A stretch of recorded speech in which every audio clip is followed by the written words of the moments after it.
আসসালামু আলাইকুম বন্ধুরা, কেমন আছেন? আলহামদুলিল্লাহ আমি ভালো আছি। আমি আজকে একটা নুডলস দিয়ে পাকোড়া বানাবো। তাই এখানে কোকোলা নুডলস নিয়েছি আর একটা মিস্টার নুডলস নিয়েছি। নুডলসটা আগেই সিদ্ধ করে নিয়েছি। এখানে এখন দিয়ে দিব গাজর। গাজরের পরিমাণটা একটু বেশি হয়ে গেছে, তাই একটু কম দিলাম, একটু রেখে দিলাম, কারণ অতিরিক্ত জিনিস ভালো লাগে না। দিয়ে দিলাম পেঁয়াজ কুচি, কাঁচামরিচ কুচি, দিয়ে দেব একটু হলুদ সামান্য পরিমাণে, যাতে কালারটা সুন্দর দেখা যায়। দিয়ে দিলাম একটু মরিচের গুঁড়ো, একটু ধনিয়া গুঁড়ো। এখানে আদা রসুন বা জিরা গুঁড়ো ব্যবহার করব না। দিয়ে দিলাম স্বাদ অনুযায়ী লবণ। এখন একটু চামচ দিয়ে নেড়ে চেড়ে নিব, একটু ভালো করে একটু মেখে নিব। এই পাকোড়াটা খেতে কিন্তু খুবই ভালো লাগে। এখন দিয়ে দিব একটি ডিম।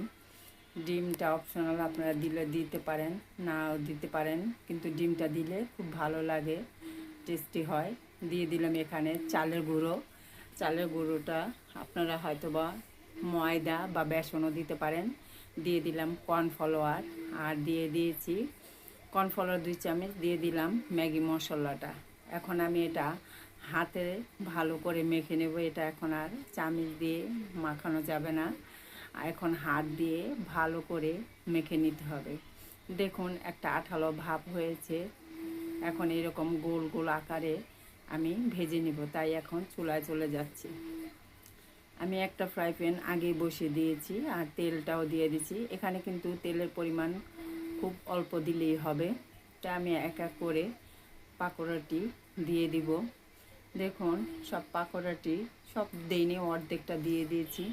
এখন এক পিঠ ভালো করে ভেজে নিব লাল করে, কারণ লাল করে এক পিঠ ভাজা হলে আর এক পিঠ উল্টিয়ে দিব।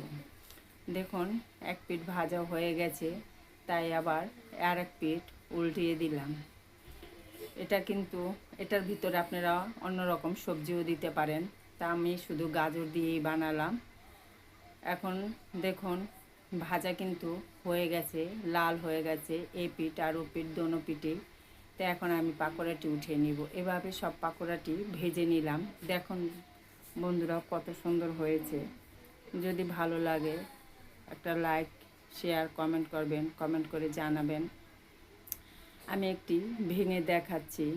দেখুন কত সুন্দর দেখাচ্ছে। এটা উপরে একটু মচমচে আর ভিতরে কিন্তু সফট নরম আছে। সস দিয়ে খাবো, এটা হাতের সস, আমি হাতে সস বানিয়েছিলাম। তা বন্ধুরা যদি ভিডিওটা একটু ভালো লাগে লাইক, শেয়ার, কমেন্ট করবেন, কমেন্ট করে জানাবেন, এবং ভিডিওটি সম্পূর্ণভাবে দেখে আমার চ্যানেলটি সাবস্ক্রাইব করে দেবেন। আল্লাহ হাফেজ।